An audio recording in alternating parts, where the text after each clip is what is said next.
Buenas tardes a todos. Observo que, desde aquí por lo menos, que hay una marcada concentración a mi derecha y el ala izquierda completamente abandonada. Vamos a ver si a través de la charla puedo rectificar ese alineamiento.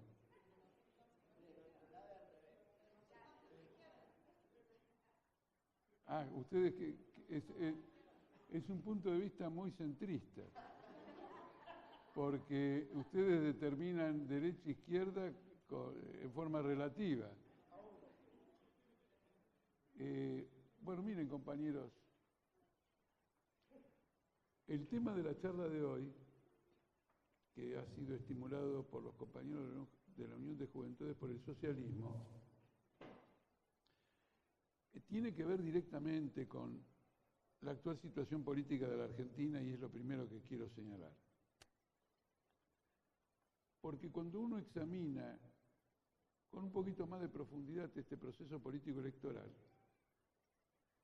observa que una de las armas de lucha política más importantes del macrismo ha sido que este gobierno ha evitado que caigamos en una situación como Venezuela.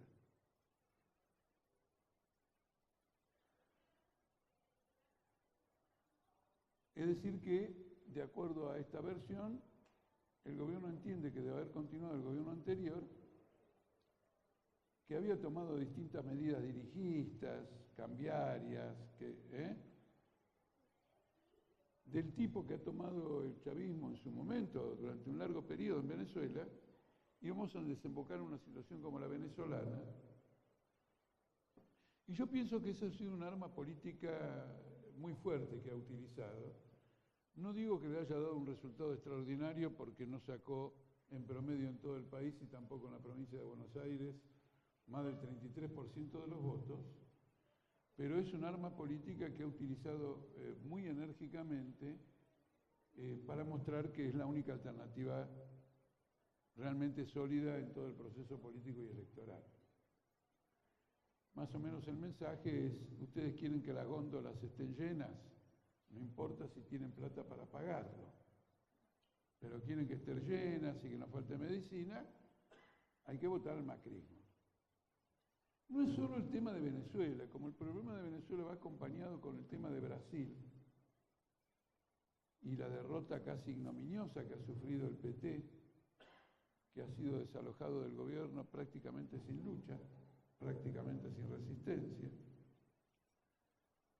abona, refuerza el tema de Venezuela. Y en este momento, quizá ustedes lo conozcan menos, hay un enfrentamiento sangriento en Ecuador entre el presidente que viene de Correa y le ha dado la espalda a la gestión anterior, y el vicepresidente que se mantiene fiel a la gestión anterior. Entonces hay una crisis política muy severa y el vicepresidente, que sería un seguidor todavía de Correa, está fuertemente acusado de corrupción, de haberse robado todo lo imaginable en Ecuador por el presidente que también viene de Correa. Es decir, que todo esto integra, como dijo muy bien el compañero cuando presentó, un panorama de crisis política continental, pero hay que ser concretos. Es un panorama de crisis política continental explotado abiertamente en las luchas políticas por un sector de la burguesía que históricamente ha sido minoritario y que sigue siendo minoritario para hacer prevalecer sus posiciones políticas. Y esta explotación es particularmente interesante y tenemos que llevar bien a la reflexión, porque mientras ellos dicen, vinimos a evitar Venezuela, el macrismo, y en general la corriente macrista, nos ha creado en Argentina 3 o 4 Venezuelas antes de esta Venezuela.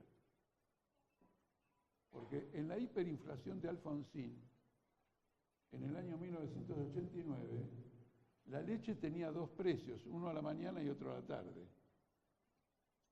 Es decir, que había una inflación galopante como hay en Venezuela. Y no fue creada por el chavismo, ¿no es cierto?, sino por un gobierno racional, como les gusta decir a ellos, que se atiene a la letra de los programas económicos en boga. Luego hubo 2 hiperinflaciones con Menem. Y finalmente se produjo el derrumbe de la Rúa. De manera que Venezuelas hemos tenido varias.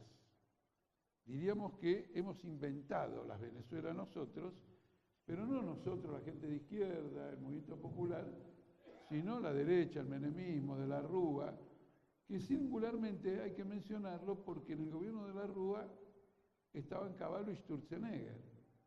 Es decir, que el personal político del gobierno de la Rúa es el personal político del macrismo.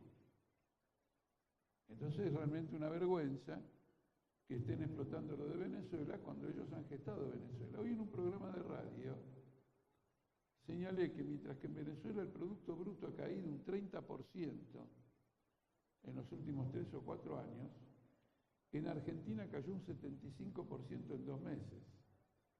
Eso hay que tener capacidad para hacer caer un Producto Bruto. El Producto Bruto de Argentina era de 400.000 millones de dólares en diciembre del 2001 y pasó a ser de 100.000 millones de dólares como consecuencia de la caída de la producción y como consecuencia de la devaluación de la moneda en febrero del 2002.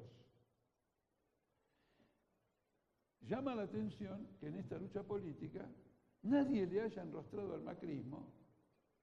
¿De qué me estás hablando si vos sos un fabricador de derrumbes económicos, crisis económicas, carencias? No se ha dado una lucha política en este terreno. En gran parte porque el personal político opositor, me refiero en particular al kirchnerismo, de alguna manera estuvo asociado a todos estos derrumbes económicos y entonces no tiene autoridad, digamos, para tirar la primera piedra. Hay algo más sobre esta cuestión. El gobierno macrista ha endeudado a la Argentina en cerca de 100.000 millones de dólares en 2 años. Para que ustedes hagan la comparación, la dictadura militar endeudó a la Argentina en 40.000 millones de dólares en 8. Y 100.000 en 2. Hay que tener capacidad para endeudar a un país en 100.000 millones de dólares en 2 años. Un país del tamaño de la Argentina cuyo Producto Bruto es de 550.000 millones de dólares. Pero esto se refiere solamente a la deuda oficial del Estado. Si añadimos la deuda del Banco Central, que creció en 40.000 millones de dólares, el macrismo endeudó a la Argentina en 140.000 millones de dólares. ¿Cómo va a terminar esto?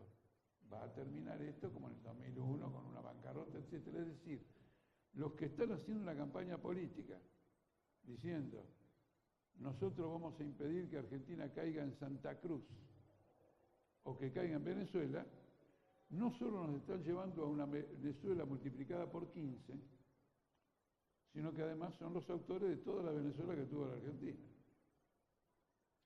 Pero está ausente en la lucha política este debate, porque inclusive una parte de la izquierda tiene vergüenza de lo que pasa en Venezuela. Y tiene vergüenza con una razón muy lógica, porque ha apoyado el proceso político venezolano en forma incondicional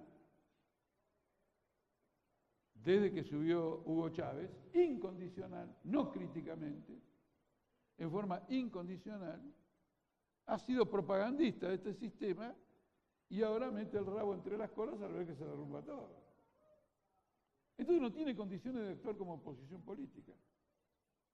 Con esto lo que quiero reivindicar es que cuando nosotros en el Partido Obrero tenemos una política de independencia frente a las fracciones burguesas en pugna, estamos salvando la autoridad política para después plantarnos ante la población y decir, este es nuestro diagnóstico, este es nuestro balance, pero vos ya lo conocés porque nos escuchaste prever esto y señalarlo con toda anticipación. Esto permite entender una política. Por ejemplo, yo escribí un artículo cuando ganó Lenín Moreno en Ecuador, es decir, que en Ecuador no ganó Macri, sino que ganó Scioli, Yo escribí un artículo que se llamaba Ganó Scioli.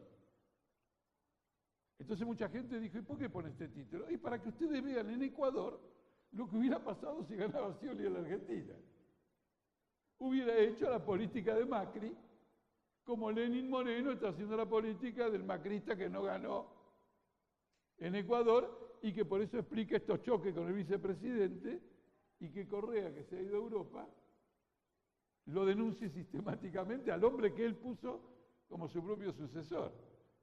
Entonces cuando un kirchnerista dice, ustedes con el voto en blanco, papá, mirá lo que pasa en Ecuador.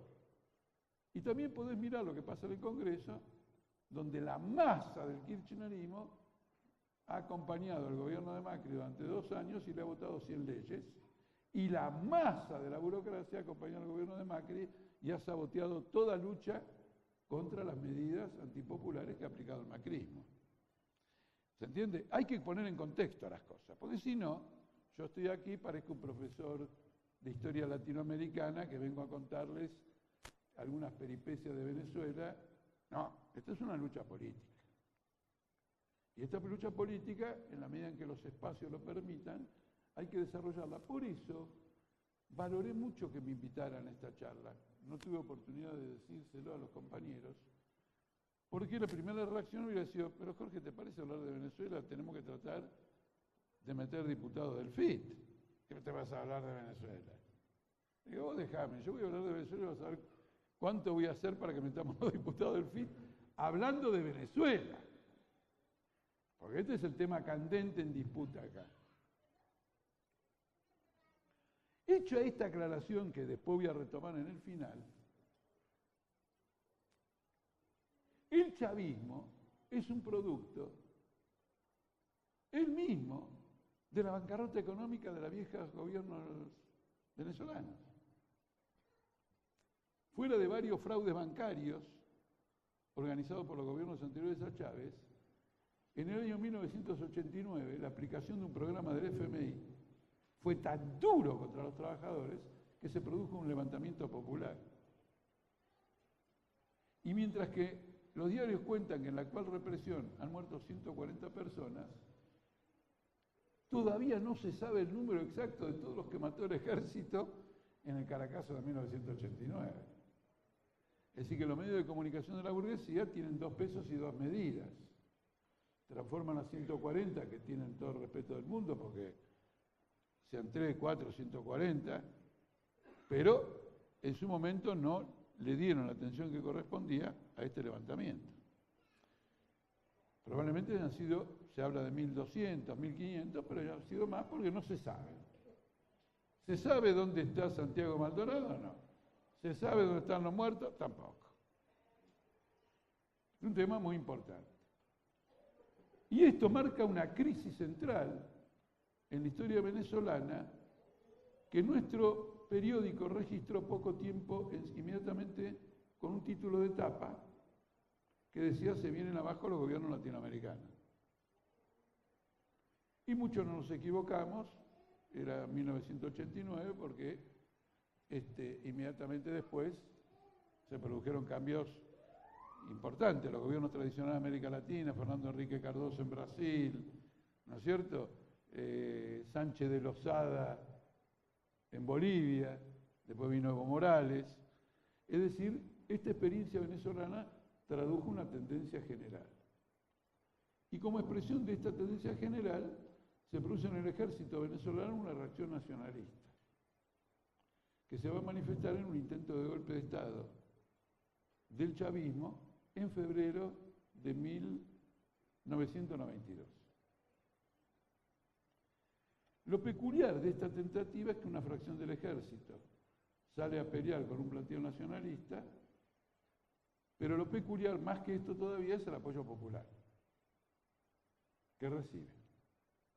Naturalmente, como el golpe de Estado es un golpe de Estado contra la democracia, toda América Latina se pronunció en contra. Toda América Latina defendió el orden democrático. ¿Quiénes, por ejemplo? Bueno, en Argentina todos los partidos de izquierda. En América Latina, ¿quién? Fidel Castro.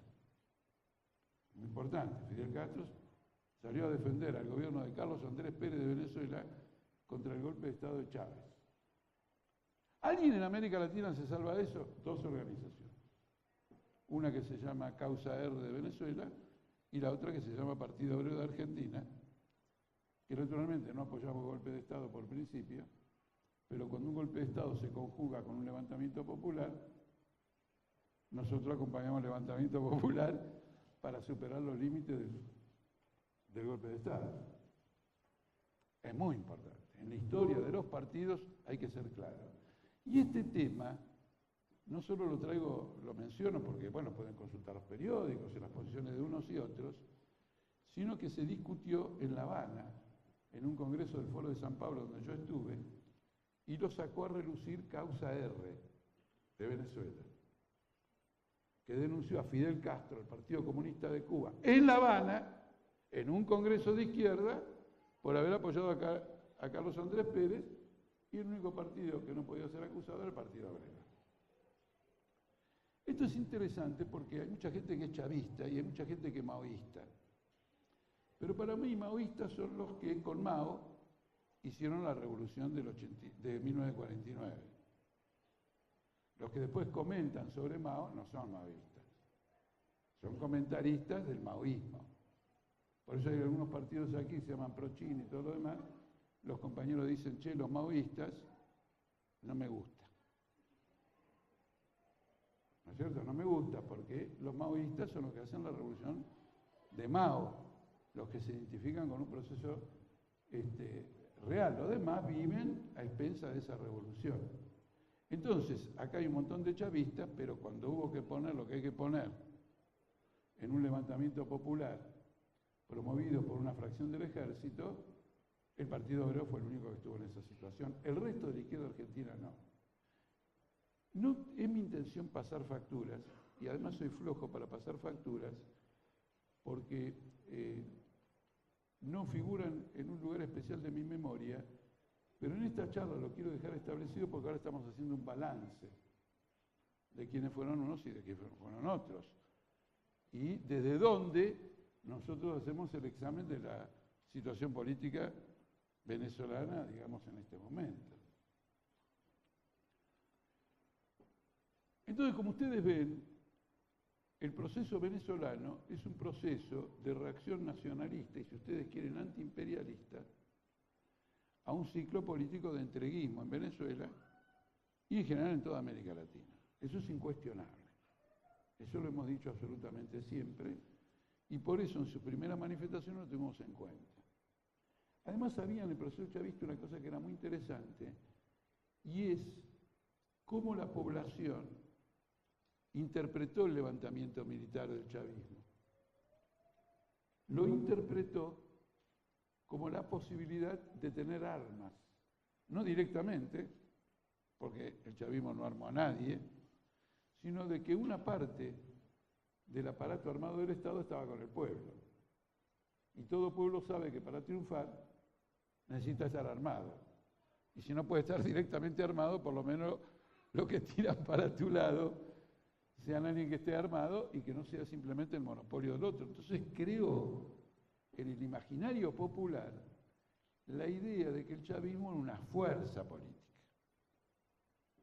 Y eso fue un factor realmente importante en el curso de los procesos, digamos, posteriores al chavismo. Entonces tenemos definido acá un proceso nacionalista, con participación popular. Y lo que vamos a hacer ahora, al final, es el balance de un proceso de estas características. En abono de esta cuestión, también quiero recordar que en el año 2002, en abril del 2002, hubo un golpe de Estado para derrocar a Chávez, que después voy a ver si lo colocamos en otro contexto.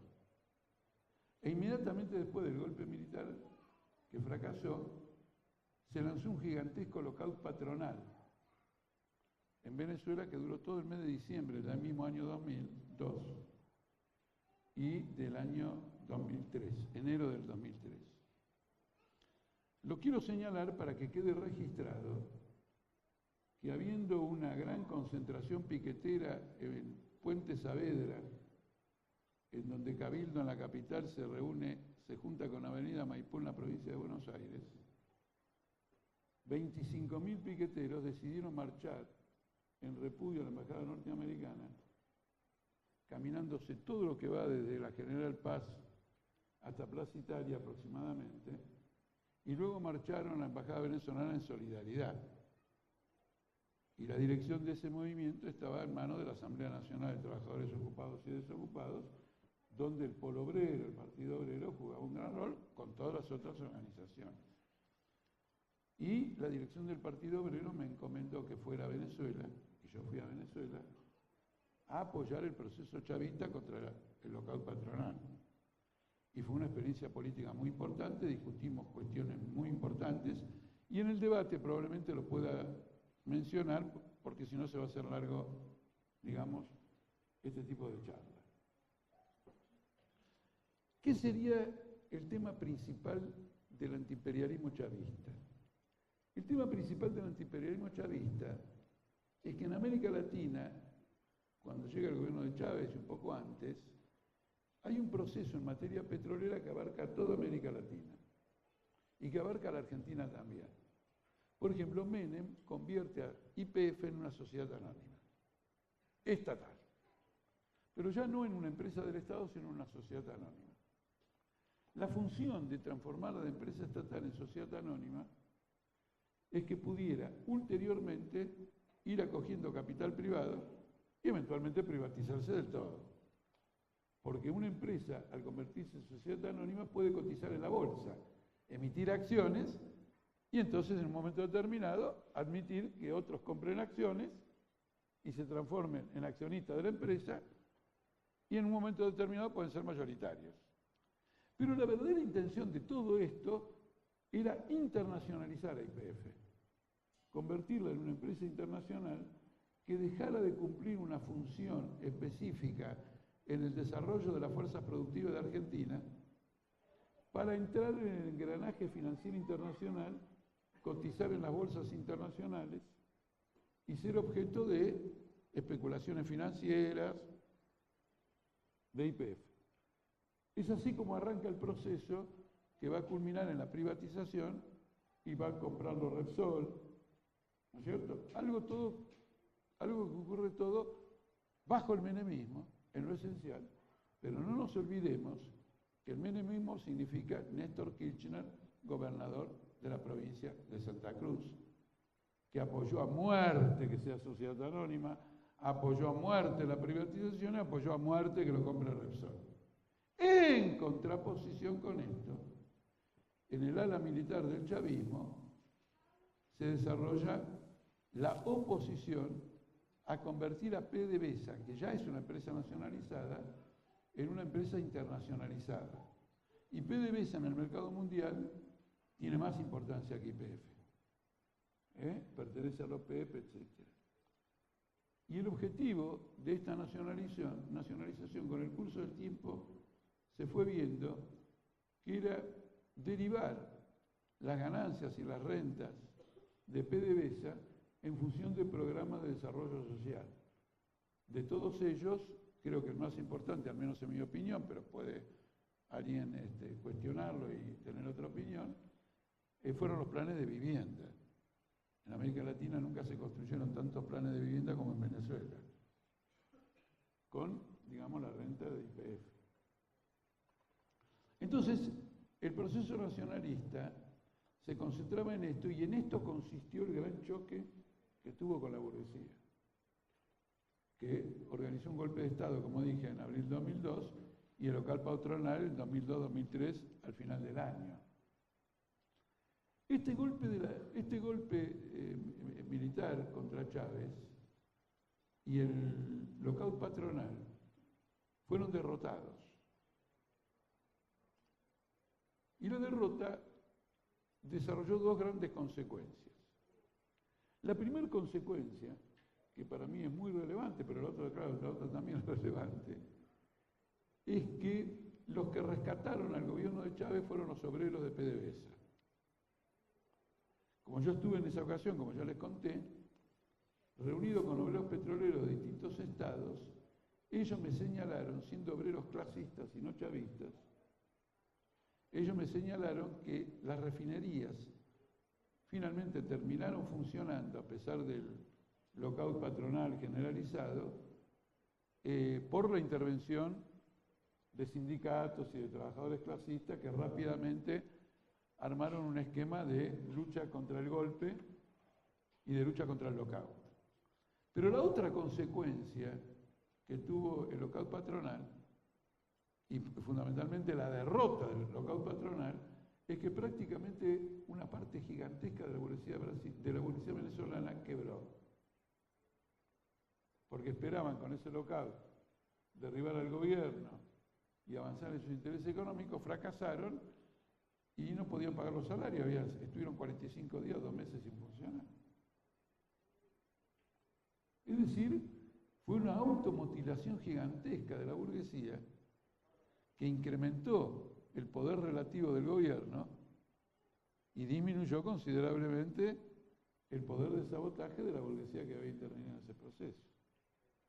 Es muy interesante porque en aquella época yo era legislador de la provincia de la ciudad de Buenos Aires y autor de varios proyectos de expropiación de empresas para entregarla a los trabajadores. Aparentemente los chavistas sabían de eso, y entonces yo tuve una reunión con el gabinete económico solamente para discutir qué hacer con las empresas quebradas de toda la burguesía venezolana. Es decir, que se planteaba expropiarlas, o ya no podían funcionar. Por lo menos no podían funcionar con capitales autónomos de esas empresas y el Estado se tenía que hacer cargo de eso. Lo que quiero mostrarles es que lo que en la Argentina fue el resultado de la bancarrota de la convertibilidad, allá en una medida incluso mucho mayor, fue el resultado de la derrota de un lockout patronal. Pero de un modo general, el programa chavista no iba más allá de esto. Por ejemplo, en el desarrollo del proceso petrolero, admitía muy fuertemente la asociación con capitales extranjeros. Y en la explotación del Orinoco, que es la gran cuenca petrolera de Venezuela, vino todo el mundo, desde la Eni italiana hasta Exxon, Chevron, ConocoPhillips bajo el gobierno chavista. La reserva del chavismo, la reserva política, es que las operaciones, el operador de todas estas asociaciones iba a ser PDVSA. Y PDVSA iba a tener el monopolio de la exportación de petróleo. Entonces, eso constituyó una limitación a la injerencia del capital extranjero y un relativo centralización del proceso económico. Pero nunca se llegó a la YPF argentina, que fue históricamente estatal, sin asociación absolutamente con nadie, aunque bajo el gobierno de Frondizi, se le obligó a hacer concesiones, a hacer contratos de concesiones con empresas extranjeras. Entonces, era un proceso limitado desde ese punto de vista, pero con la derrota de la burguesía adquiere una amplitud mayor, porque prácticamente esta derrota determina que la burguesía pierde la hegemonía del proceso económico. Pero antes de eso, con la derrota del golpe militar, las masas de Venezuela pasaron a ocupar un protagonismo inusitado. Porque quiero recordarles a todos que se produce un golpe militar, Chávez es detenido, inclusive lo obligan a presentar la renuncia, es decir, que el golpe está consumado. El golpe es apoyado no apoyado, pero por lo menos un sector lo apoya y otro sector es cómplice. Se forma un grupo de amigos de Venezuela, constituido por Portugal, Estados Unidos y no me acuerdo quién más, que apoyaba directamente el golpe, y los otros amigos tenían a Lula. ¿No es cierto? Que estaba en Brasil en un proceso electoral y que apoyaba esa situación y se volvió a repetir el lockout del 2013 y fue desbaratado por una movilización popular. Ustedes habrán visto un documental que se llama o algo por el estilo, y es porque todos los medios de comunicación censuran este proceso de intervención popular, pero el documental es muy interesante porque hay distintas escenas que demuestran que los soldados que custodian la sede presidencial, a través de guiños, a través de gestos y todo lo demás, le dan a entender al pueblo movilizado que si eso se incrementa, se dan vuelta a todos y derrotan el golpe. Y efectivamente, la movilización es tan intensa que un sector de las Fuerzas Armadas entiende que la consumación del golpe puede llevar a Venezuela a la guerra civil, y el comando de paracaidistas de Venezuela rescata a Chávez de la prisión, lo pone de nuevo en el poder. Pero ese documental es muy interesante por otro motivo también, porque reproduce el discurso de Chávez cuando es repuesto. Y el discurso termina con una frase memorable, realmente memorable. Del trabajo a casa y de casa al trabajo.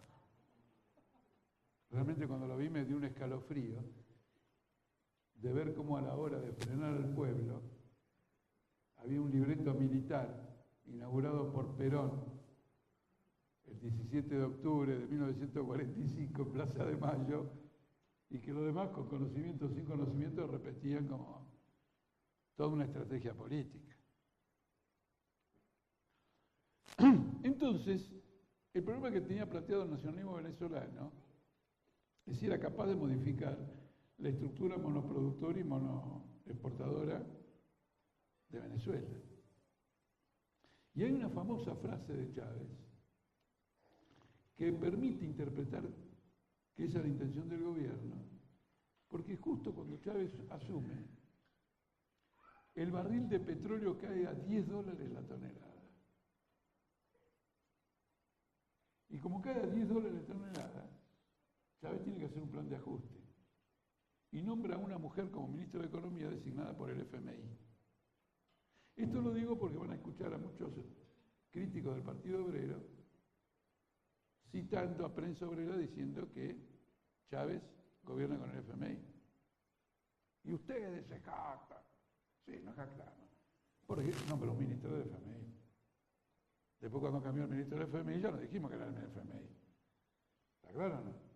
Pero si es un perro hay que decir que es un perro, y si es un gato que es un gato. Y además aplicó un programa de ajuste, pero la frase de Chávez es significativa por lo siguiente. Él dice, ojalá este precio bajo dure bastante tiempo para obligarnos a destruir la matriz monoexportadora y monoproductora de Venezuela. Y no tuvo suerte porque poco tiempo después el precio empezó a subir. Y el régimen chavista queda agarrado del maná de una renta petrolera que empieza a ser cada vez mayor y que permite financiar programas sociales importantes, inclusive programas de educación importantes. Yo recuerdo escenas en Caracas en que cualquier mujer, digo cualquier mujer y no digo cualquier hombre porque en el caso me acuerdo que eran mujeres, por una razón puramente fáctica, no quiero entrar en otro tipo de controversias, me empezó a hablar del petróleo con un conocimiento que no es usual en gente humilde, es decir, que mostraba una interesante concepción política. Por lo tanto, el gran fracaso de Venezuela es, en primer lugar, el hecho de que Venezuela en este momento depende del petróleo como nunca dependió bajo los regímenes oligárquicos. Es mucho más atrasada industrialmente y comercialmente que bajo los regímenes anteriores. Y esto nos lleva a otro punto importante, fundamental, en algunos de los cuales yo lo vi personalmente. Y por lo tanto puedo dar un testimonio, como si estuviera en una indagatoria judicial. El otro punto fundamental es que se lanzó a estatizar el movimiento obrero. La Central de Trabajadores de Venezuela era una central relativamente estatizada porque estaba manipulada por lo que era el peronismo, antes de Chávez en Venezuela, que era el Partido Acción Democrática. Y por lo tanto, esta burocracia sindical de la Central de Trabajadores de Venezuela colaboró con el golpe contra Chávez. Al punto que cuando el golpe es derrotado, los burócratas se rajan. Es decir, triunfa el pueblo contra la oligarquía y la burocracia se exilia. Fantástico, ¿no? Se tendrían que exiliar otros, no los dirigentes obreros. Se van a distintos países y qué sé yo. Entonces el chavismo, viendo a un movimiento obrero en Venezuela con fuertes corrientes de izquierda, si no numéricamente fuerte desde el punto de vista de la influencia, bloquea su desarrollo y procura estatizarlas. Al punto incluso que nombra como ministro de Trabajo a una persona que ahora no voy a recordar su apellido, pero que es un ex miembro de la corriente que en la Argentina fue el MAS, o morenismo, o como ustedes quieran denominarlo. Y era ministro de Trabajo de Chávez. Ojo que esto es muy interesante porque bajo el gobierno militar nacionalista de Perú del año 79, 78, 79, el principal asesor del Ministerio de Trabajo y Energía era el jefe del partido trotskista posadista, alguien que luego es retratado por Vargas Llosa en una novela que se llama, tiene un nombre, Maita, algo así, algo de Maita, ¿no es cierto? Y lo retrata a este jefe de un partido trotskista, ¿no es cierto? Este tipo de cooptación va dirigido a estatizar al movimiento sindical y a impedir un desarrollo independiente. Y acá viene un tema central. ¿Se puede hacer una política nacionalista real que consiste en administrar empresas que la burguesía tuvo que entregar sin la participación independiente de la clase obrera? No, porque todos los burócratas que se hicieron cargo de esas empresas terminaron llevándolas al desastre, enriqueciéndose ellos en muchos casos y en permanente conflicto con los propios trabajadores. ¿Se entiende? Esta es una prueba práctica. El problema del control obrero es esencial al desarrollo del país. Tanto economicismo barato ha desarrollado la conciencia de que una economía se desarrolla porque este invierte, el otro consume. No, una economía se desarrolla en función de los intereses populares según quién sea el sujeto de ese desarrollo. Si la clase obrera es una cosa, si son los capitalistas otra y si la burocracia otra.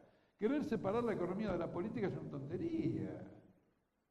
Si no se desenvuelve fuera de un ámbito estatal, si no se desenvuelve fuera de los ámbitos de las relaciones internacionales.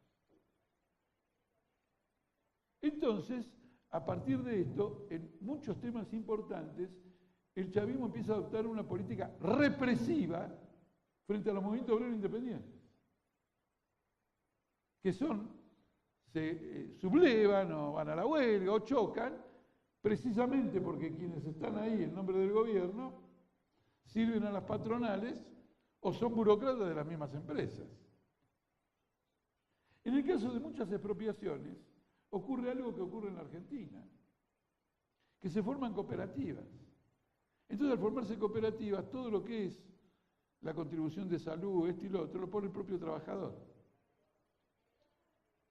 Cuando antes lo ponía la patronal. Entonces es como una cooperativa de monotributistas, que es lo que quiere Macri, que toda la clase obrera se transforme en monotributista. Y lo que impuso Temer con esta reforma laboral en Brasil, que habilita el contrato individual. Y en ese contrato individual, el obrero irá con todos los gastos de su vida, con el salario que le paguen, y ya no está más el aporte patronal. Ahora uno dice, bueno, ¿y quién es el patrón en la cooperativa? Bueno, que lo haga el Estado. Si el Estado expropió, que haga él los aportes, salud, educación, y el trabajador, no por pertenecer a una cooperativa, quede un estatus inferior al que tenía bajo el capitalismo. Todas estas observaciones y críticas nosotros las hemos ido desarrollando en el curso del tiempo, porque el proceso venezolano incorporaba grandes enseñanzas para el futuro del socialismo obrero e internacionalista, porque enfrentaba obstáculos a los cuales le daba una solución, en algunos casos relativamente acertada, en la mayoría de los casos totalmente equivocada, pero nos permitía a nosotros de la izquierda revolucionaria verificar la solidez de nuestro propio programa, al ver cómo ese programa era sustituido por un programa nacionalista. El otro aspecto también de la cuestión es que las grandes corporaciones internacionales empezaron a tener conflictos con el gobierno, a venirse mal con el gobierno.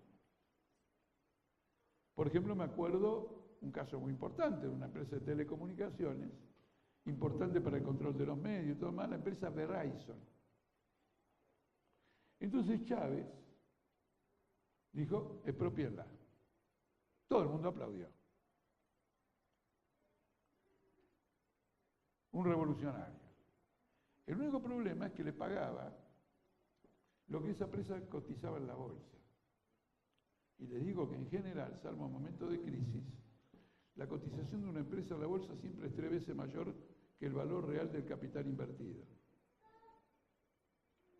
Con lo cual estaba privando al pueblo venezolano de recursos fantásticos para retribuir a una empresa con el concepto de la nacionalización. Y esto lo retengo, lo de Verizon en particular, porque apenas fue nacionalizada, las acciones de Verizon en la bolsa empezaron a caer. Y un mes después valía la mitad de lo que había pagado Chávez. Es decir, que era generoso en las nacionalizaciones, como Perón con los ferrocarriles, donde entregó todas las reservas argentinas en Londres para comprar los ferrocarriles, y después los ferrocarriles empezaron a hacer pelota sistemáticamente hasta que llegó un momento en que no se podía ir en ese tren porque era transporte de ganado, quiere decir ya al final de todo. Este tipo de nacionalizaciones con indemnizaciones voluptuosas no son auténticamente medidas antiimperialistas, sino que es una forma de reciclar el capital. Porque si yo remunero por su valor en bolsa, y más que su valor en bolsa, a una empresa, esa empresa la plata la usa para comprar otra empresa, para hacer lo otro, y recicla sus inversiones, es decir, cambia sus prioridades de inversión, fortalece el capital mundial. La izquierda argentina y venezolana saludaba. Vos le decís nacionalizar y acá se montan todos, ¿cierto? Después los detalles no importan. Bueno, criticamos los detalles, no porque forma una política integral. No se puede tomar cada medida, hacer una crítica a esta medida, una crítica a la otra medida, pero un choque político es un choque de fuerzas políticas y con el Estado. Entonces tiene que ser caracterizado de conjunto. Hasta que llegó el conflicto con Techín, que es el que me interesa señalar, y que se produce, es un conflicto interesante, muy interesante por lo que yo le voy a describir. Y yo estaba no en Caracas, estaba en el estado de Bolívar donde está Techín. Entonces me reuní con obreros de Techín. Fue muy interesante. ¿Por qué motivo? El gobierno no pensaba nacionalizar Techín. Lo que pasa es que la izquierda y los sectores independientes eran muy fuertes, la fábrica se llamaba Sidor, y empezaron una serie de movimientos reivindicativos. Y entonces le mandaron la Guardia Nacional. ¿Quién se la mandó? El ministro de Trabajo trotskista. Y los trabajadores se radicalizaron. Es más, me acuerdo haber asistido luego en Caracas a una reunión con figuras principales de la izquierda, para que coordinemos, miren qué interesante, para que coordinemos una acción en defensa de los obreros independientes y de izquierda de Sidor. Como ahora lo haríamos con PepsiCo, con AGR, ¿se entiende? De la misma manera. No me acuerdo en qué lugar nos vimos, pero bueno, tuvimos ese tipo de debate. Y Chávez no logra doblegar a los obreros. La huelga crece. Y es una empresa siderúrgica. Entonces Chávez la nacionaliza. Y despide al trotskista, que era el ministro de Trabajo. Y en la nacionalización le paga una fortuna. Porque estando yo en ese estado y hablando con los trabajadores, el gobierno pagaba un monto por la empresa, pero recibía una empresa con un montón de pasivos ocultos. ¿Se entiende? Deudas. Y las deudas ocultas eran prestaciones previsionales o aportes previsionales que no se habían hecho por una suma gigantesca. Es decir, que en el fondo esa nacionalización había que sumar lo que se pagó por la nacionalización más la asunción de la deuda. Era una fortuna. Y así se resolvió este tema. Lo manejó de esta manera. Ahora acá quiero hacer dos observaciones. La primera observación es por qué Chávez gasta tanta plata. Porque el petróleo cotizaba altísimo. ¿Se dan cuenta? Es decir, que había una perspectiva estratégica de que el petróleo daba para hacer cualquier cosa sin chocar con el capital internacional. Te expropio y te pago, te expropio y te pago. Es decir, todo se arreglaba con guita. ¿Por qué? Porque había guita. Y más de una vez Chávez dijo que este proceso de un alto precio del petróleo era un proceso histórico y que Venezuela tenía su reserva más alta y todo lo demás. ¿Quién hizo lo mismo en su momento, no con esta envergadura? Lean los discursos de Perón hasta 1948, diciendo que nosotros somos el granero del mundo. Y entonces, como había terminado la guerra y había hambre en Europa, el precio del trigo era muy elevado. Hasta que Estados Unidos decidió en 1947 volcar al mercado mundial sus propias reservas de trigo. Y a partir de ese momento se terminó el gobierno de Perón. Empezaron los problemas de austeridad, de este y del otro. Es curioso, pero dos gobiernos antiimperialistas se declaraban dependientes del elemento económico más atrasado de ese país, que es la renta agraria. Y todos sus partidarios dicen no, porque luchó contra la oligarquía. Pero tenían la renta agraria. Este del trigo y el otro la renta minera. ¿Se dan cuenta? Muy importante. Entonces, por un lado, nacionaliza Sidor. Cristina Kirchner le dice que le pague bien. Es una empresa argentina, aunque es mentira que es una empresa argentina. Techín la apretaba acá para que gestione ante Chávez. Y hacen una remuneración. Y entonces hay un proceso de despilfarro de dinero fenomenal. El otro proceso es que al destruir, al derrocar, al demitir al ministro de Trabajo trotskista, le dio la razón a los auténticos trotskistas, que es lo que estaban en Sidor. Y como esto ocurre el día 29 de abril, invita a toda la trotskiada, no estoy hablando peyorativamente porque yo me considero parte de esa patota, ¿no es cierto? Los invita al Teatro María Carreño de Caracas para cooptarlos, para llegar a un acuerdo. ¿Y por qué los invita? Los invita el 30 de abril porque al día siguiente es el 1 de mayo, Día Internacional de los Trabajadores.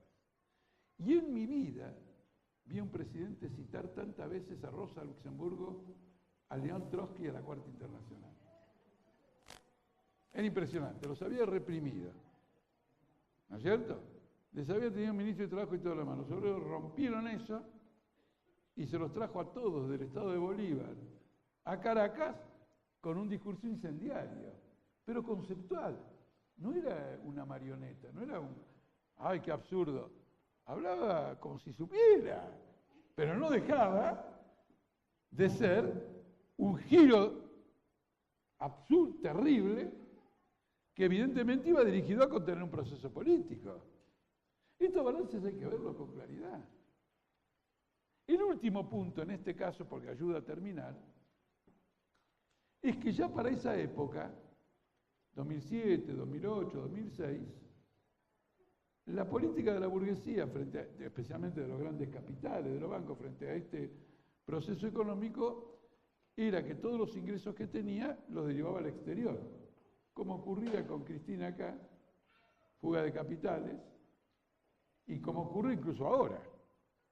El macrismo está endeudando a la Argentina para que los capitalistas se lleven la guita afuera. Entonces había una gran fuga de capitales que ponía en duda la estabilidad del Bolívar. Entonces metió un cepo con el Bolívar. Pero como el país es muy demandante de importaciones, porque no produce industrialmente dentro del país, la gente necesitaba, las empresas necesitaban los dólares. Y estoy estando yo en un almuerzo, lo cuento así para que sea más ameno, si no esto se puede poner un poquito aburrido. Me entero que no le da dólares a los importadores, les da títulos de la deuda pública venezolana, para que no le quiten los dólares del Banco Central. Entonces el importador agarraba un título de deuda venezolana, lo vendía en Nueva York, en Nueva York le daban los dólares e importaba. Y en Nueva York quedaba un acreedor del Estado venezolano por el valor de la deuda pública. Es decir, estaba contrayendo deuda externa para financiar importaciones. Con la tranquilidad de que el petróleo siempre va a estar alto, siempre vamos a poder pagar y nunca va a haber ningún tipo de problema.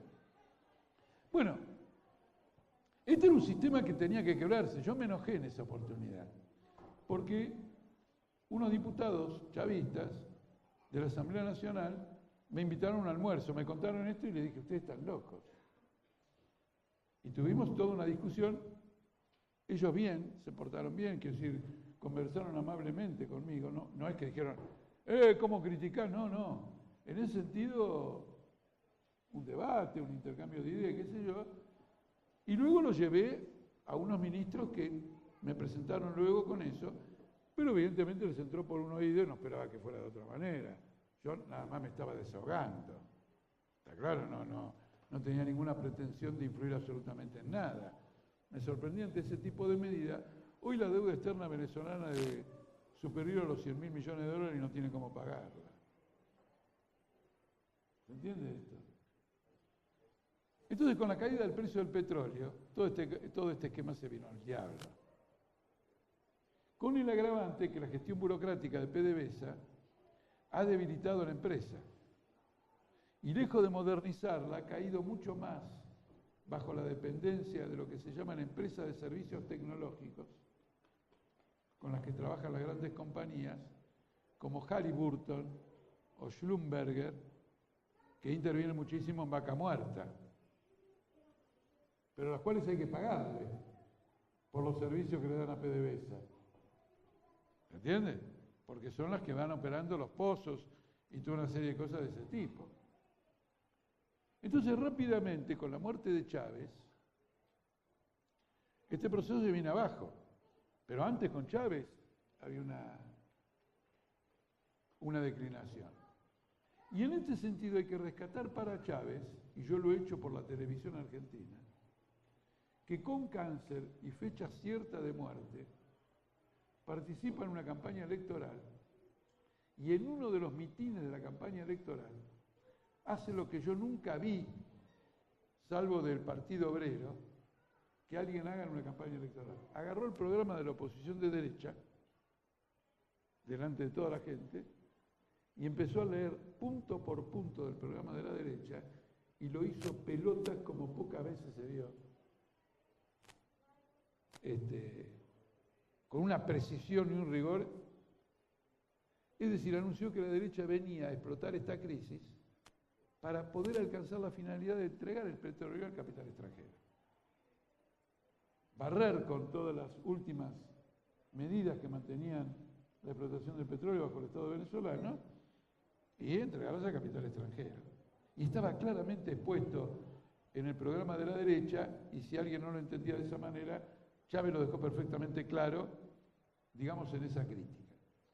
Es decir, que el programa que la derecha le opone al chavismo es el programa de llevar hasta el final un proceso de privatización y el desarme de las posiciones nacionalistas. Eso es lo que está en disputa también en Venezuela. Pero el chavismo no tiene condiciones de defender estas nacionalizaciones, porque está quebrado, porque tiene una deuda de 100.000 millones de dólares, y porque el barril de petróleo pasó de 120 dólares a 35. Y con 35 dólares tiene que pagar la deuda externa. Y como con 35 dólares no se puede pagar la deuda externa, no importa. Y como no importa, no hay comida. Y como no hay comida, hay una crisis feroz. Es decir, ustedes ven el agotamiento de un proceso nacionalista con características por momentos burdas,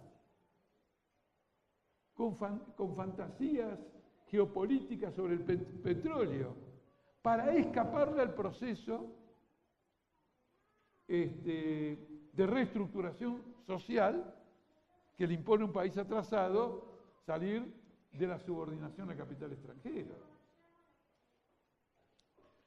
Entonces, este es el punto nodal de la cuestión.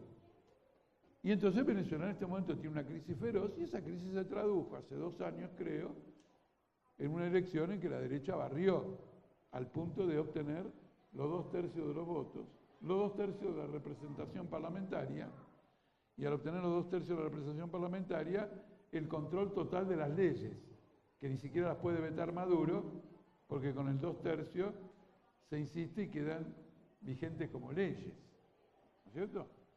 Entonces ustedes tienen una crisis, y esta crisis se ha manifestado también en otro fenómeno muy importante que es la quiebra del chavismo. Entonces, por ejemplo, el ministro de Economía de toda la vida de Chávez rompió con el gobierno de Maduro, se sigue considerando chavista, y denuncia a todo el gobierno como corrupto y dijo que se afanaron como, no sé, 15.000 millones de dólares, etcétera, viniendo del ministro de toda la vida de Economía de Chávez, o de la procuradora, o de distintos sectores que han ido abandonando. Por ejemplo, una de ellas, con la cual yo una vez tomé el café, es la mujer, ¿cómo se llama? No me puedo acordar cómo se llama. Es la que en los documentales del golpe de abril aparece como la cabeza de la resistencia al golpe y del rescate a Chávez. ¿No es cierto? Y que vino acá a la Argentina y los piqueteros, cuando hicieron aquellas manifestaciones, la conocieron. Entonces, es una quiebra política del chavismo. Y frente a esta crisis, el tema central del chavismo, que yo no lo llamaría ya chavismo, porque no creo que Hugo Chávez coincidiera con este tipo de planteos o que abordara esta crisis, digamos, de la misma manera, el planteo central de esta gente que paga la deuda externa. Pero bueno, y no quedar sin comer toda la vida, no, el precio del petróleo se va a recuperar. Y el precio del petróleo no se recupera. Y la deuda hay que pagarla. E incluso cuando hubo que pagar una parte de la deuda, bueno, el vencimiento de la deuda, el gobierno de Maduro le pidió la plata al banco más importante del mundo, no solo económico, sino político, porque creo que tiene más ministros en el gobierno de Trump que todo el gabinete, que es Goldman Sachs. ¿No es cierto? Y Goldman Sachs dijo, sí, no tengo ningún problema, te doy la guita. Emití un título de deuda pública, ¿cuánto necesitas? ¿Por cuánto es? 2.300 millones de dólares. Y entonces, Venezuela emite un título por 2.300 millones de dólares y Goldman Sachs le da 1.100. Dice, eso es lo que vale tu título. ¿Está claro? Al 5% de interés, sobre 2.300 es el 5%, sobre 1.100 ya es una tasa de interés usuraria. Es decir, Goldman Sachs actúa como un fondo buitre. Mañana va a querer que le paguen los 2.300. Porque el título es por 2.300 y él puso 1.100. Entonces teje un conjunto de relaciones internacionales extremadamente peligrosas, digamos, en función de todo este proceso político. Ustedes tienen que hacer bien este balance, porque acá enfrentamos una situación peculiar. ¿Cuál es la situación peculiar? Acá ha fracasado un proceso capitalista, bajo una forma nacionalista, porque cayeron los precios del petróleo, como cayeron los precios de la soja con De la Rúa, y aumentaron las tasas de interés de la deuda venezolana. Eso es capitalismo puro. Baja mi precio. Tengo que pagar la deuda.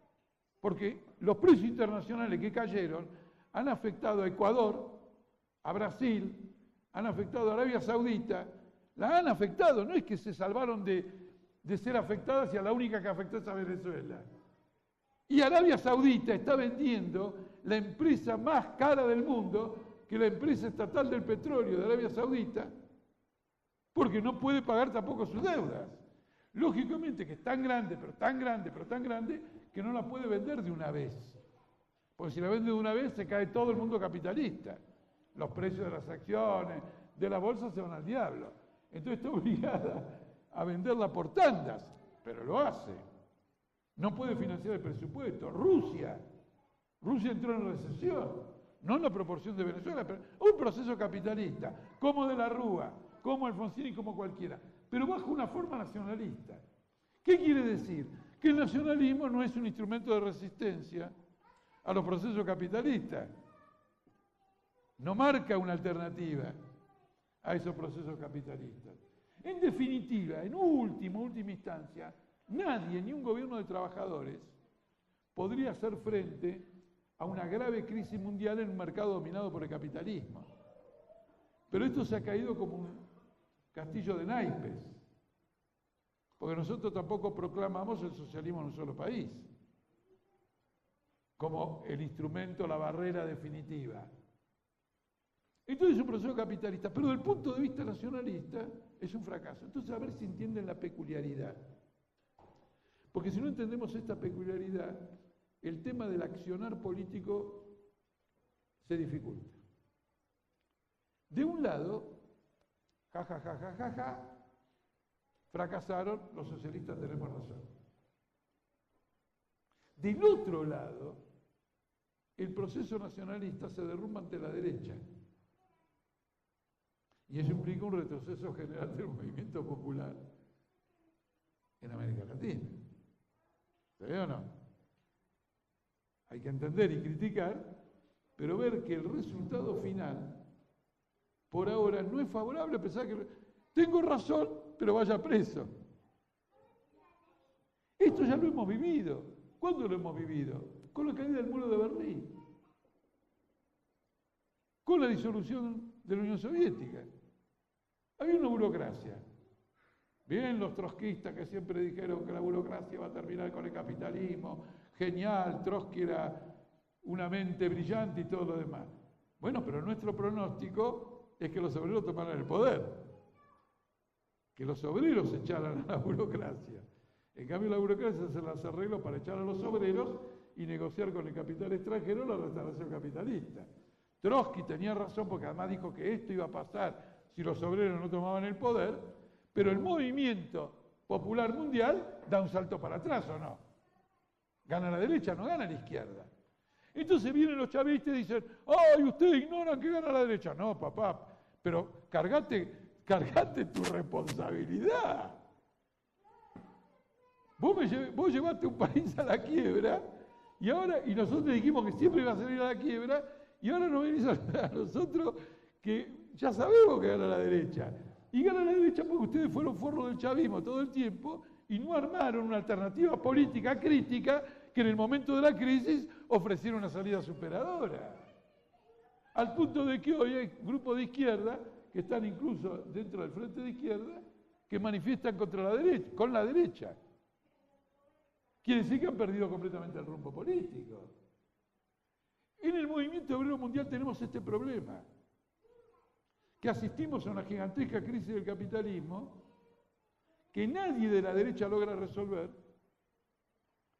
pero que todavía no ha sido seriamente desafiado por una alternativa obrera y socialista. Lo importante es que nadie de la derecha lo logra resolver, porque la pregunta es esta: si se cayeron Rusia y China a manos del capitalismo, el capitalismo tendría que estar feliz, porque los chinos son 1.400 millones. Tenía 1.400 millones en contra, tenés 1.400 millones de personas a favor. ¿Qué querés? ¿Que te regalemos Marte? Tenés que estar fenómeno. Y 10 años después que le entregamos todo, viene la mayor crisis capitalista en el 2007, poniendo en jaque a todo el capitalismo mundial. Digo, papá, si con todo esto que te regalé no te salvaste de la quiebra más grande de la historia, estás perdido. ¿Está claro? ¿Qué haría un macrista en Venezuela? Si miramos lo que hacen los macristas acá, está sonado porque este régimen va a la quiebra.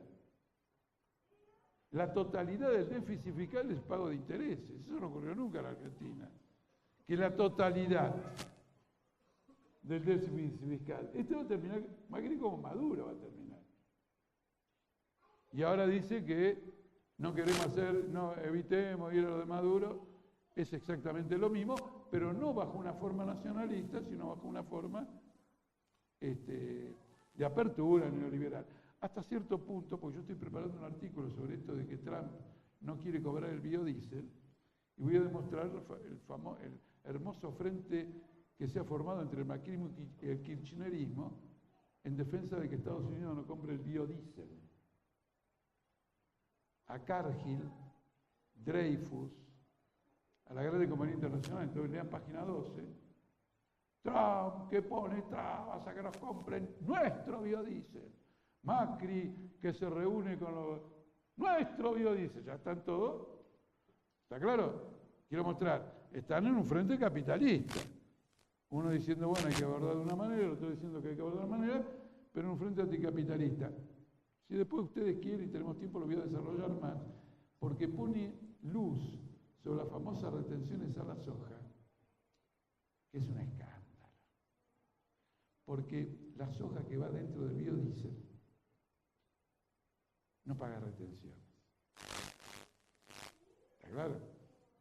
Entonces uno dice, ay, ¿cómo me meten retenciones? Bueno, una parte.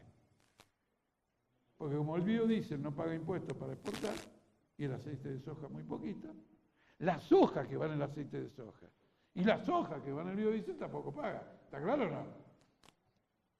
Es decir, que detrás de un régimen de retención de exportaciones a la soja tenemos un régimen de no retención de exportaciones a la soja. El arte de meter el perro al pueblo argentino y autoengañarse es absolutamente, digamos, fabuloso. Ahora nosotros vimos un punto crucial porque el chavismo ha convocado, o el madurismo ha convocado una asamblea constituyente. Y la pregunta es, ¿por qué la ha convocado? Porque muchos dijeron, bueno, ahora se va a una asamblea constituyente, luchamos contra la derecha, movilizamos al pueblo, resistimos al imperialismo, y bueno, y desbaratamos la ofensiva neoliberal. El problema crucial es que Venezuela está en la quiebra y para obtener respaldo internacional, refinanciar la deuda, obtener nuevos préstamos, etc., necesita tener instrumentos legales. El instrumento legal es el Parlamento. Porque afuera nadie me va a dar plata a cambio de un título que no esté respaldado por una autoridad legítima. El presidente de la República no es suficiente, nadie se endeuda por decreto. En Argentina para endeudarse hay que aprobar el presupuesto nacional donde figura en cuánto se van a endeudar. Y entonces afuera dicen esto, mañana no les pagamos, vienen como buitres y diciendo ustedes están faltando a una ley de ustedes mismos. Esto es una violación, y al final cobran todos los fondos buitres. ¿Está claro o no? Si no hay ninguna autoridad legal, el otro dice, sí, vos podés emitir deuda, pero yo no te la voy a comprar. Y la Asamblea Nacional no le da la legalidad al gobierno para joderlo. Porque como es de derecha, podría darle legalidad y hace un negocio con el capital extranjero. Pero eso le daría aire al gobierno. ¿Se entiende? Entonces no se lo da. La convocatoria de la constituyente, en esencia, es una operación política para hacer aceptar una nueva legalidad para conseguir financiamiento internacional. Por eso, en lugar de desconocer al gobierno de Maduro, las potencias extranjeras latinoamericanas, europeas y norteamericanas desconocen solo la constituyente. Es decir, le dicen a los bancos, no te respaldamos si le prestás. Y si mañana vienen que no le pagan a los fondos buitres, ningún juez de Nueva York va a ser como Griesa. Porque va a decir, no, ustedes contrajeron una deuda con un tipo que vive en Caracas, pero no con una institución legal constitucional. Entonces la potencia dice, desconocemos a la constituyente. Una parte de la izquierda dice, no, la constituyente va a movilizar al pueblo, nacionalizar, no pasa nada. ya hace 2 meses que está, o un mes, no nacionalizó, no hizo nada, pero empezó a hacer el operativo que yo estoy diciendo de legalizar de la siguiente manera. La única expectativa que tiene el gobierno de legalizar la salida a la quiebra es con Rusia y con China. Y Rusia pide como garantía para cualquier deuda que la empresa rusa de petróleo pase a operar en forma independiente la cuenca del Orinoco y exporte el petróleo. Eso está prohibido por la Constitución de Chávez, que establece el monopolio de PDVSA y establece que operan el petróleo las empresas extranjeras con PDVSA como operadora. La ha sacado como operadora, le da y eso lo acaba de aprobar la Constituyente. Es decir, que tenemos una Constituyente perfectamente entreguista que está tratando de armar una legalidad que le reconocería Rusia. ¿Está claro? No Estados Unidos, que ha tomado medidas financieras contra Venezuela, que es la no posibilidad de reestructurar la deuda con los banqueros norteamericanos, con los banqueros europeos y todo lo demás. Entonces, este acuerdo que la Asamblea Nacional de Derecha no le quiso aprobar con los rusos, se lo aprueba la Constituyente, lo cual no le da mayor legalidad, salvo para los rusos. Y se quiebran 2 pilares del nacionalismo chavista, que es la posición operadora de las firmas extranjeras, que hoy es con los rusos, mañana puede ser con los norteamericanos, porque se quebró por una constituyente. ¿Y cuál es el otro? La emisión de deuda a cambio de esto como garantía. Para que ustedes vean que esto no es un relato tendencioso, es exactamente lo que ocurrió en Brasil con la caída de Dilma Rousseff. Mejor dicho, antes de la caída de Dilma Rousseff. Ella envió un proyecto al Congreso para quitarle el monopolio operacional a Petrobras en sus asociaciones con el capital extranjero, que era lo que pedía el capital extranjero. Y como ella veía que se venía el golpe contra ella, dijo, echemos carne a los leones, démosle a ver si sobrevivo. Y entonces la resistencia nacional y popular es la resistencia de liquidar las partes nacionalistas limitadas, pero dentro de esos límites nacionalistas de la Constitución chavista. Entonces, es una crisis que para este gobierno no tiene salida. Y ahora se ha transformado en un conflicto internacional, ya hace tiempo, porque hay muchos gobiernos que vienen a mediar, pero ahora definitivamente internacional, porque los chinos y los rusos hasta cierto punto están tratando de ofrecer una salida al régimen, aunque en mi opinión, ni los rusos ni los chinos se van a jugar un enfrentamiento con Estados Unidos por el control del petróleo en Venezuela. No le da el piné ni a los rusos ni a los chinos, que ya tiene muchos conflictos en un montón de lugares, desde Corea del Norte hasta, ¿se entiende? Y es muy llamativo que este fin de semana pasado, tanto La Nación como Clarín destacan que el secretario de Estado del Vaticano, que fue nuncio durante muchos años en Caracas, pide la mediación de Rusia y de China. Y todos se sorprenden porque es la primera vez que el Vaticano aparece pidiendo el socorro de Putin o el socorro de Xi Jinping, que todavía no reconoció al Vaticano porque desde la revolución de 1949 los chinos con el Partido Comunista no reconocen al Vaticano. Algún día lo reconocerán, pero todavía no lo reconoce. Entonces el problema fundamental acá es qué hace la izquierda venezolana. ¿Cómo se planta? Y no se puede plantar muy bien porque no ha preparado el terreno para plantarse bien. Que era primero delimitarse claramente del chavismo y formar una alternativa de izquierda, desarrollar un partido político sobre una base sistemática.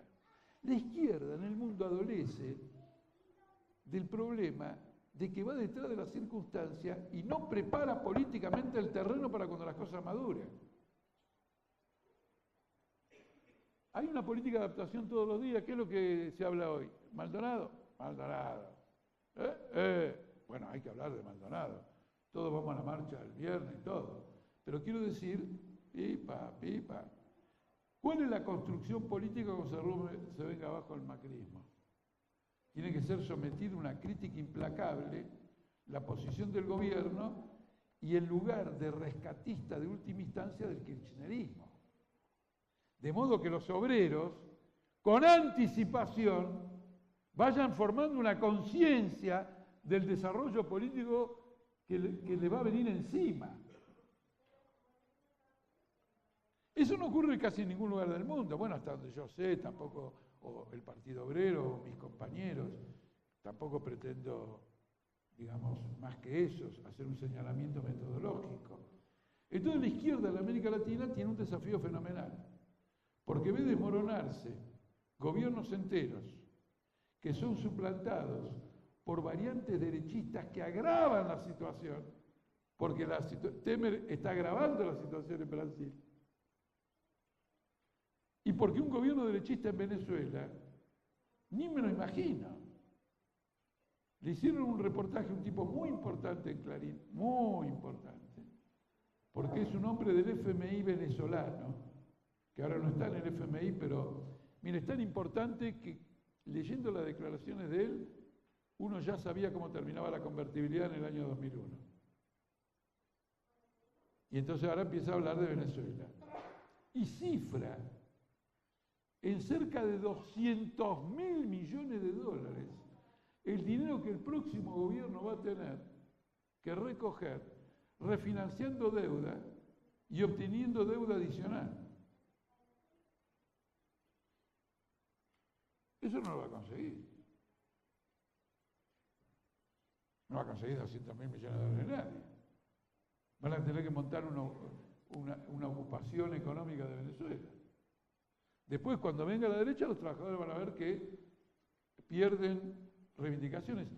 Alguien de izquierda socialista me mandó al Facebook: Jorge, ¿qué hablas de las conquistas del pueblo venezolano? No le queda ninguna.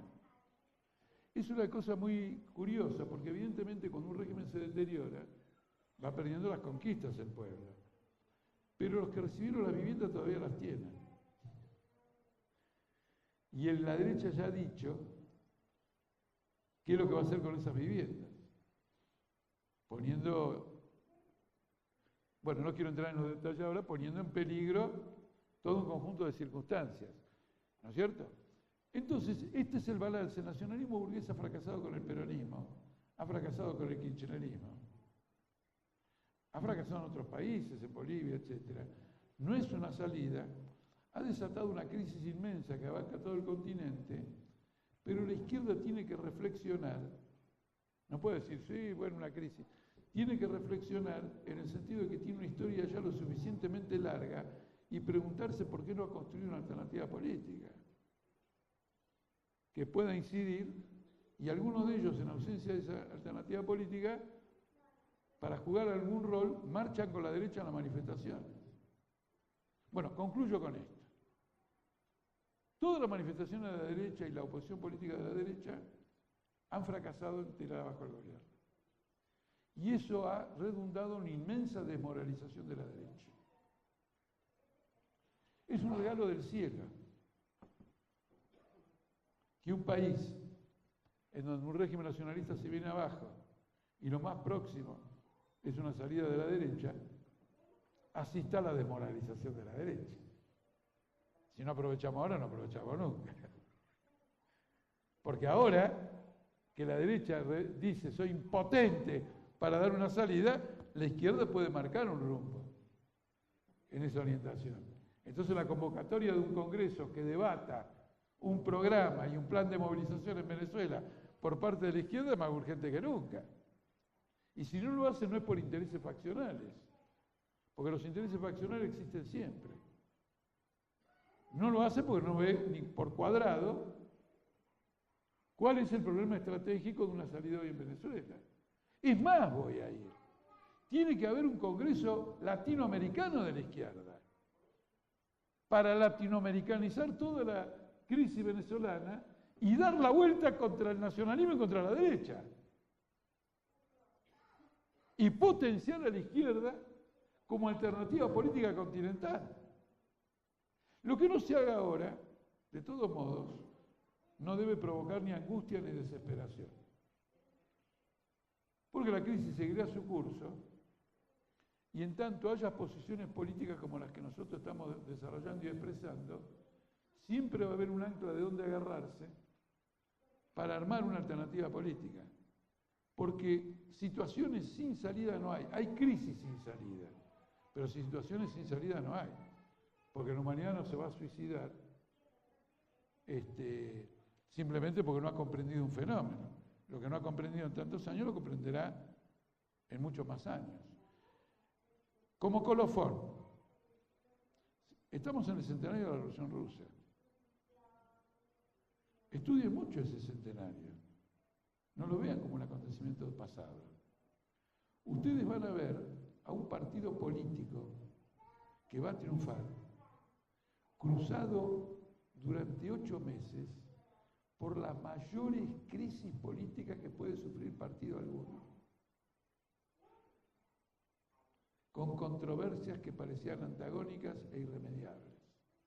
Y eran tan antagónicas y tan irremediables que se manifestaron luego de la toma del poder. Con esto quiero decir lo siguiente: el mundo del trabajo, la humanidad, los hombres y las mujeres, buscamos desesperadamente una salida. Y esa salida, en los términos de la acción política, es todo un enigma.